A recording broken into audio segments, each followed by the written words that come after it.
Vote শেষ, নির্বাচনের ফল ঘোষণা হয়ে গিয়েছে আর এবার নতুন বিধানসভা গঠনের প্রস্তুতিও শুরু হয়ে গিয়েছে। শুধুমাত্র এ রাজ্য নয়, পশ্চিমবঙ্গ সহ 5 রাজ্যে বিধানসভা গঠনের প্রস্তুতি। রাজ্যপালদের কাছে বিজ্ঞপ্তি পাঠিয়েছে নির্বাচন কমিশন। ভোট শেষের পর এবার নতুন বিধানসভা গঠনের প্রস্তুতি পশ্চিমবঙ্গ সহ 5 রাজ্যে রাজ্যপালদের কাছে বিজ্ঞপ্তি পাঠানো হয়েছে নির্বাচন কমিশনের পক্ষ থেকে।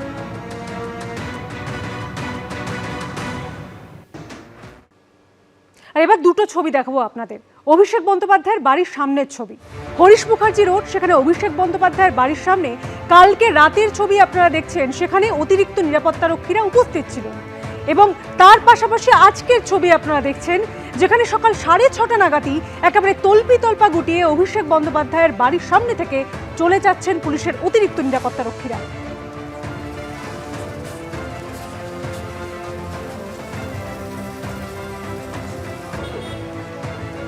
দুটি ছবি আপনারা এই মুহূর্তে দেখতে পাচ্ছেন। কালকের ছবি একদিকে রয়েছে এবং অন্যদিকে রয়েছে আজকে সকালের ছবি। কালকের ছবি যেখানে অভিষেক বন্দ্যোপাধ্যায়ের বাড়ির সামনে অতিরিক্ত নিরাপত্তারক্ষীরা তারা রয়েছেন, তারা পাহারায় রয়েছেন। এবং আজকে সকালের ছবি আপনারা দেখছেন যে সকাল 6:30 নাগাদ একেবারে তল্পা গুটিয়ে অভিষেক বন্দ্যোপাধ্যায়ের বাড়ির সামনে থেকে পুলিশের অতিরিক্ত নিরাপত্তারক্ষীরা চলে যাচ্ছেন।